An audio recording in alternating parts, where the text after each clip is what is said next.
Hello, and welcome back to the 80s Cinema Club. This is episode 32 of our Halloween special. This week, we shall be covering Killer Klowns from Outer Space. I just sound like I have a blocked nose, don't I? You kind of do, actually, yeah. It gets worse. There's a guy in my head that I'm thinking of. It's some American actor, and he has a very deep voice in that. I feel like I sound like him most of the time. But welcome back to the Cinema Club. That one American actor. Killer Klowns from Outer Space this week, yes. after our week hiatus. Not really a hiatus, we just couldn't record. Yes, university. Oof. Yeah, you know, the life of a teenager. So hard. So, we can't even get the podcast out. That's the main priority. Yeah. For all you lovely listeners to hear us waffle on about Killer Klowns. Killer Klowns from Outer Space. With a K. With a K, yeah, because they're aliens. They're not actual clowns. See, after I said K, I thought, actually, wait, is it spelled with a K? I forgot it's spelled with a C at first there. I made a point of it and then was like, actually, was I right? Yeah. Clowns, as in circus clowns, are spelled with a C. Kicking clowns are the aliens from outer space. I should have put a Z on the end as well. Clowns. Clowns, yeah. I'd be more like 2000s old, wouldn't it? So, this film was directed by Stephen Chiodo. It stars Grant Kramer as Mike Tobacco. I don't know why that's such a great name. Suzanne Snyder as Debbie Stone, John Allen Nelson as Dave Hansen, and John Vernon as Curtis Mooney. Oh, the absolute goat of this film. Curtis Mooney, what a... The plot is as follows. When a small town is invaded by aliens from outer space who are capturing and killing the townspeople, no one takes them seriously. Why? The aliens all look like circus clowns, use weapons that look clown-like, and all have painted-on smiles. Only a few of the young people in the town realise the danger, and of course no one believes them. Armed with an ice cream truck, they try and rescue the town from the wacky, killer, kicking clowns. Kicking clowns. A little bit of phonics for you there. Wow. This film had a budget of $2 million. Wow. How much do you think it made, Alfie? I don't feel like it made very much. A film about killer clowns from outer space. From outer space. Made on a budget of $2 million. How much do you think it made? They actually flew in the killer clowns to reduce the cost. They were like extras. They sent a message to space. Oh yeah, just got them in. God, yeah, like I said, I don't really feel like it would have made an awful lot of money, if any. Again, maybe like 1.4 million. It made $43 million. Right, never mind. I was very wrong. I thought this would have and it's become a very much loved film, even though it hasn't had any sequels. It does have a game coming out though, a video game. I'd seen that. That's I don't really know why you'd make a game out of this. Probably just because it's a cult classic, I guess. Or well, it was funny. Who doesn't like a funny film? Kicking clowns. Kicking clowns. Well, straight on then. Likes and dislikes. Did you just mimic the sound that is in between these sections? It is. I haven't listened to the episodes in a while, so it might be that might be the outro part. I think it's called P-Court. That's what the actual sound's called, for whatever reason. The more you know. Go on then, Sophie. I'm going to ask you, because you seem to have I've got stuff you know. A different opinion to me. Well, I'll be hornswoggled. That's what Farmer Gene Green says at the start of the film. And I have him down as a like, because I thought... He was pretty funny. He was so, stereotypical in the fact he's got a dog. He's wearing a tartan shirt, like a flannel tartan shirt, in dungarees. He, walks out with a lamp. And he talks in the most stereotypical American hick way. He's like, boy, where are you? He's walking around the tip like, where's the entrance to this thing? Where'd you damn go? Ticket booth round here. Oh my god, that was probably the funniest part. I'm really sad they killed him off so soon. Yeah, he got cotton candied. He did, yeah. He got turned into a juice, I guess. They drink him. Yeah, let's just say that. After that sounds, you can't really give any context for that. Well, I think their bodies got kind of stuffed inside cotton candy, like melted-ish. Yeah. Because you could see their faces on some of them when they tore the cotton candy back. And then when that weird one at the end, he got his curly straw. That was such a pointless thing. You started sucking the life out of this man, I guess. I mean, he's already dead. You know. Carry on. Oh god. Right. I've put the music, the first music we hear. Yeah. Because it kind of starts out with just like the creepy clown laugh. It doesn't instantly go into the massive guitar riffs. Yeah. It's quite funny It's actually. like it kind of caught me off guard, like in a good way. That when they started like, I don't know what the actual like, you know, the circus clown music is like. But that is done in the guitar, background. like, and I guess kind of like a rock synth thing. Because they're from outer space. And it's the 80s, yes, you know? it's outer space. But yeah, that definitely was quite good. And obviously we played that at the start of the episode as well. That was, for anyone who didn't realise and wants to add that to the Spotify playlist, Killer Klowns from Outer Space main theme. That's what the farmer guy said. What did he say? What in tarnation? Oh, that was it. Oh, I swear he said it like twice as well. It was like, my favourite character. That and good old Curtis Mooney. Oh, Kurt! Like I've even written down, Detective Mooney is too good for this film. He really is. He's the best bit by far because he's so stoic for some reason. Yeah. Like, I know he's supposed to be like the overbearing, like, oh, I hate kids and like, you know, like all the teenagers. But it's like when I've forgotten the names. The girl and the boy. Debbie and Mark Tobacco. Mark Tobacco. I should remember that name. I'm going to refer to him as Mark Tobacco for that. Just Tobacco. Tobacco. M-Tac. M-Tab. Oh no. Better than M-Tab. M-Tab. And when they go to the police station and try and explain it to Mooney in front of Mark. Is it Mark? What the fuck? What's his name? Mark and Debbie are explaining it to Mooney in front of Mark. No, David. There we are. David's the other place, but Mooney's there. Mooney's and there. He just looks at them and goes, "Killer Klowns from outer space." Holy shit. He was the most intense character throughout the entire thing in a film about killer clowns from outer like space. someone literally crosses the road at the start of the film and he's like, "Son of a bitch, Yeah. I hate kids." Like what? It's just so Why? over the top aggressive that it makes him just hilarious. Like it's I was just trying to figure out when because I've written down the line, "So fuck you," and I was like, "Where's that from?" And it's when Mooney is on the radio with Come on, you said it, David. There we are. Right on the radio with David he's asking to get like the state troopers and stuff, and he just like goes on a total rant. He does, yeah. Goes off it. They think he thinks they're trying to pull one over on him to get him out of the police force. Yeah. He's that old grizzled cop he's too old for it all, you know. Yeah, like people are calling, I'm dying. No, you're not. Stop pranking me. Oh my gosh. It's not actually happening. No, it's not. They're not real killer clowns. They're just these two troublesome kids who were terrorizing the entire town at once. I actually thought there was quite a few. Like, I found this film quite funny. Yeah, I found it quite boring at times, but I found when it was like, it was very cheesy. It wasn't like good jokes. No, it was just like cheesy jokes, and like, but I was finding myself laughing and enjoying it. So oh god, yeah. It's when the ice cream truck pulls up into the I think they called it Top of the World or something. Where all the couples go to just sit in their cars to park as they said in the ice cream truck and in many other Back films. to the Future.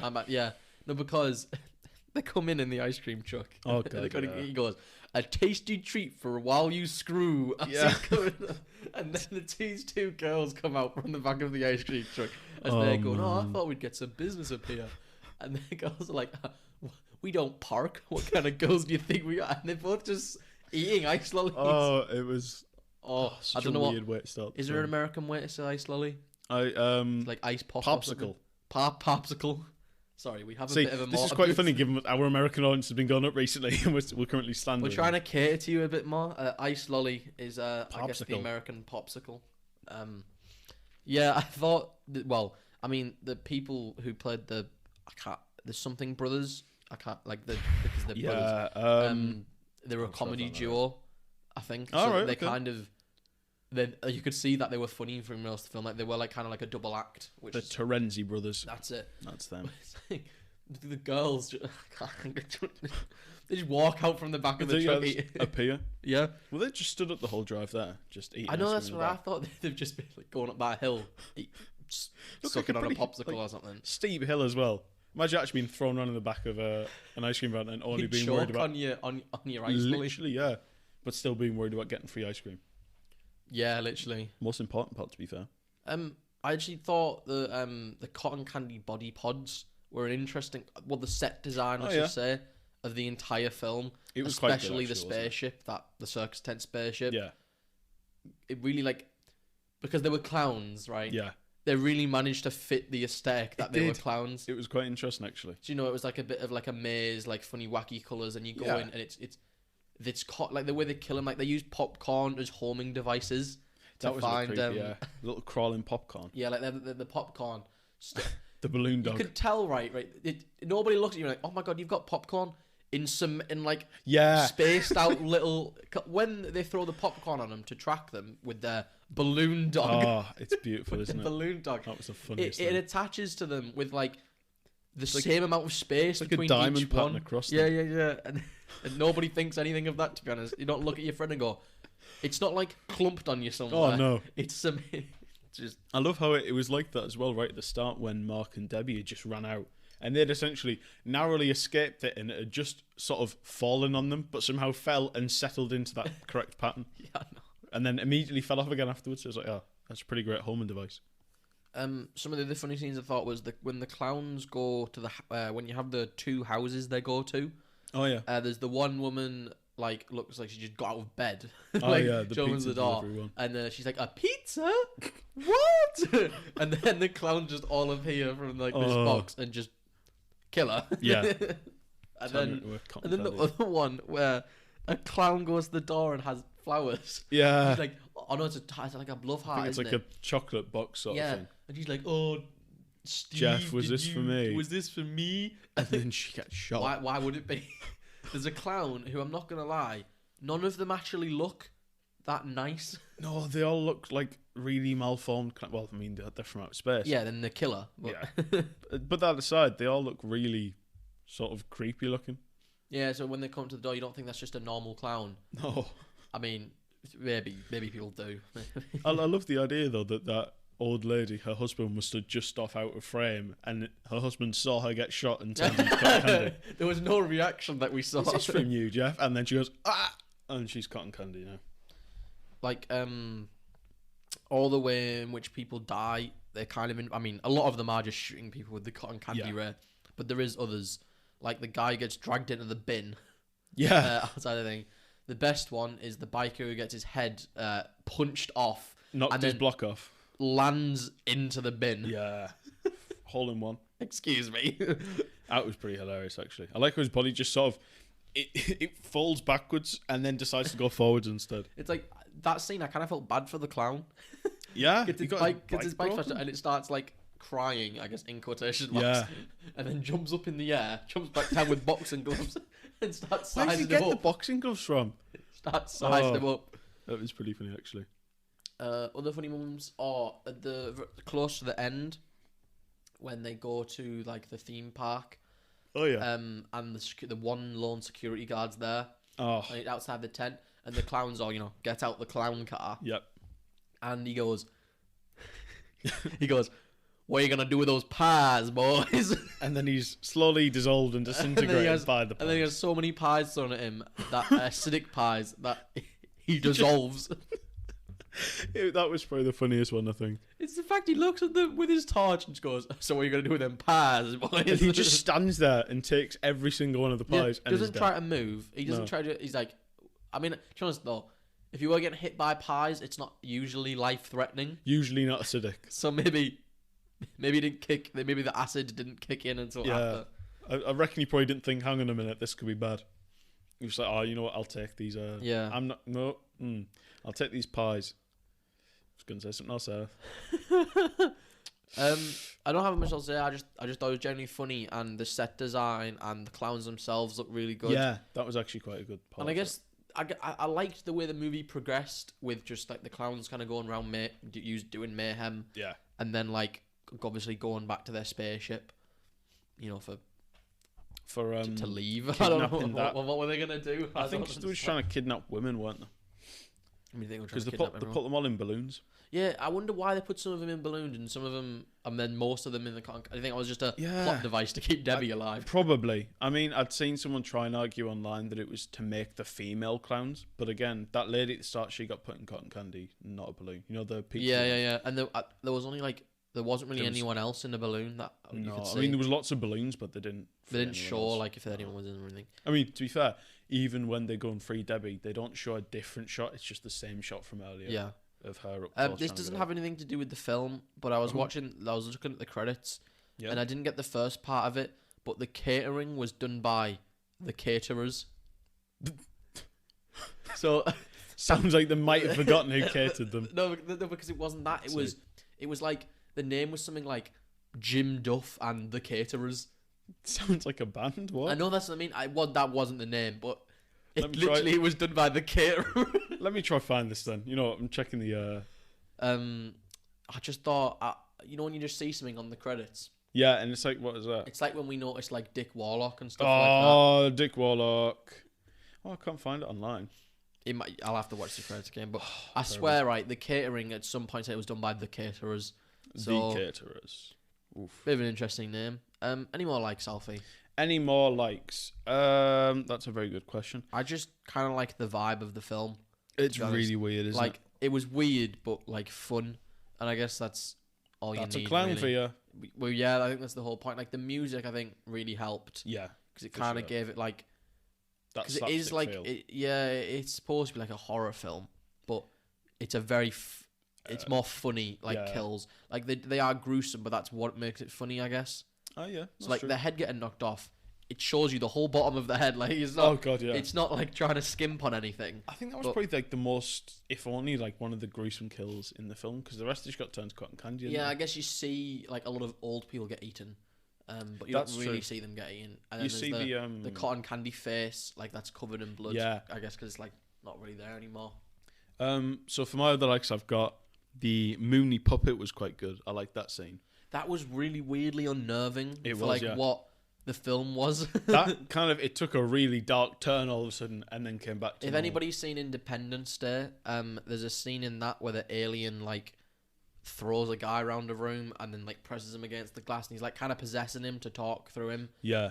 And it was like that, a little less creepy, but the fact he had the makeup on as well, Yeah, and it's and the drawn, almost like a marionette doll, the drawn lines Yeah. with his blood on the sides of his mouth. yeah. I was which looking a at that bit thing and going, creepy. what, And then they are had we in the his same hand- film still? His hand, or the clown had its hand in his back as well. Yeah. And I was like, why did that just came out of nowhere? The little clown heads as well that pop out of the toilet. Did you see and the mistake box. though? No, what happened? There's a guy's, you can see blatantly see a guy's arm. I think it was the toilet. There's a guy's arms because they're obviously operating them Yeah. clown heads. You I can didn't just see realise. like a white arm sticking out from them. It was actually the clown head growing an arm. Yeah. It was humanizing it. It was becoming human. It was like it was the thing. Oh, another thing I wrote down is I think it's such 80s style. Well, I don't say it. I think it's such like. It reminded me of like the teen like raunchy comedies from the 90s. Like not the film itself. It was just the fact that the brothers who had an ice cream truck were wanting to find girls. Yeah. So that when they had to be persuaded to go to Debbie's house, he was just like, he just said, she's got two beautiful roommates with big boobs. Like, And love ice cream. and these guys were like, oh, we go, let's go. Why didn't you say that sooner? Sort Yeah. of thing. Like, Gosh. Jesus Christ. The Terenzi brothers, maybe. Yeah. I forgot the name already. The ice cream lovers. The ice cream lovers and the Terenzi brothers. God. Anything else? No, I just have other random little bits I jotted down. If the Killer Klowns are around here, then I'm Porky Pig. That was from Ice Cream Guy, so probably one of the Terenzi brothers. I'm guessing I meant. Ice cream guy. And that the cotton candy things kind of look like testicles. That's it from me. Oh, they do. Yeah, single testicles though. Yeah, maybe a bit stretched. Yeah, quite distended actually. To be fair, I mean, if they were like not life size, human sized, that would be a really weird shot. Life size cotton candy testicles. God, Right then, we really do talk about everything on this. we do. We Dislikes like then. them. Yeah, dislikes. Gosh. Why are they lying on a dinghy in the back of it? Because they were gonna go to the beach afterwards. Were they going down the river of love?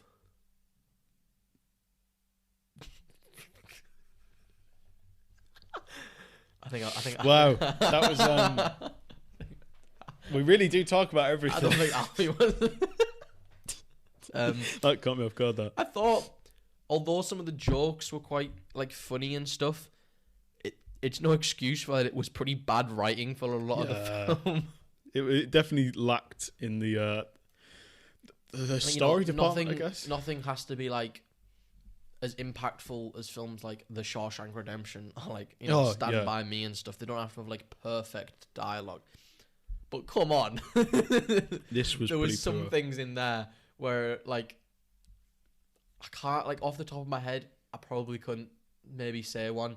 It was just things like when Debbie and Mark were talking, and like he'd say some sort of poetry or like he'd do a rhyme, and I'd be like, "Why are you doing that?" And she'd be like, "Oh my god, I love it when you rhyme," and then she'd be like, "Oh, I don't want to go." No, you're coming. Like, yeah, it just sounds so bad. All of the dialogue was a bit iffy, to be fair.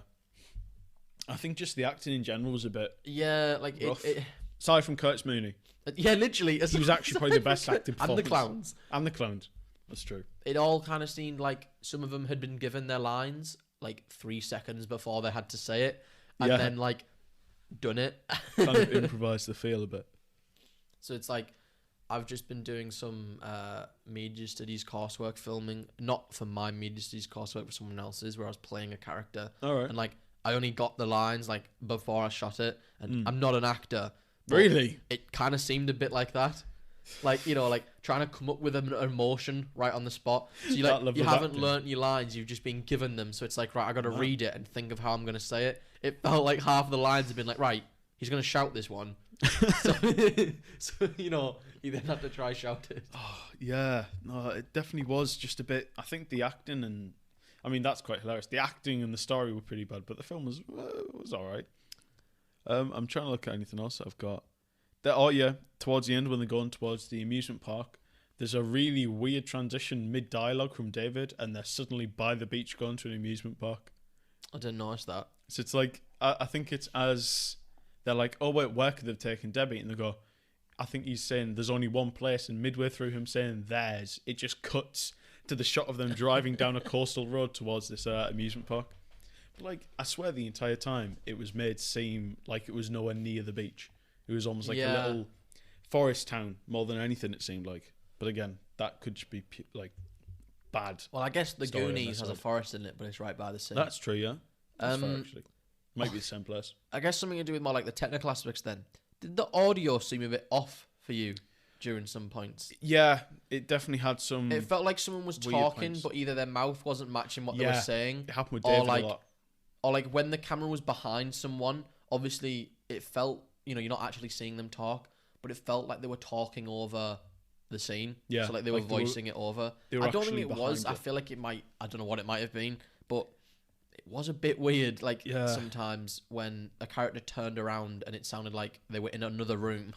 The audio wasn't quite talking matching. to them, their other self. Yeah, that happened quite a bit, and I think we're nuts that through a lot of these films is that they do seem to dub in audio really weirdly. It's but they don't sort of say, like in scenes like we're saying with David, if he was in front of the camera and they dubbed it over, they wouldn't make it sound like he was talking in front of the camera. It's like he's talking next to it. Yeah. It's like he's telling you, but he's not talking to the people anymore. Although they hear him. Yeah, obviously. It's super strange. But it definitely was there in a few points. I noticed that. I don't have any other. The main other one I really said was just for a film that's like an hour and it's practically 90-minute film, an hour and a half. It does feel quite slow at some points. Yeah. Which, for a film where a lot of clowns are going around killing people and like, it's a fairly short film. Mm-hmm. I don't know. It felt like it should have, like, because especially the music like kind of kept it upbeat. Yeah, but then sometimes I felt like, what am I waiting for? Yeah, because they interjected a lot of scenes with like random sequences of the clowns going off to kill a person which wasn't necessarily bad. It was almost like little comedy skits throughout. Yeah. But it really, you almost had you had the scenes of the clowns killing people and the scenes of everyone trying to figure out what to do. And they were meshed together, so you'd get one after the other. But then that kind of disrupted both of them. The main plot didn't progress in the background. No, yeah. So even though I bet that was because so every time we cut back to them, they hadn't gone anywhere. Yeah. Like the main characters. But really they should have, because while time was passing, they should have already got to the police station. Yeah, you would have thought. But what we saw is them go to the police station, saw a clown scene, and they're still on their way to the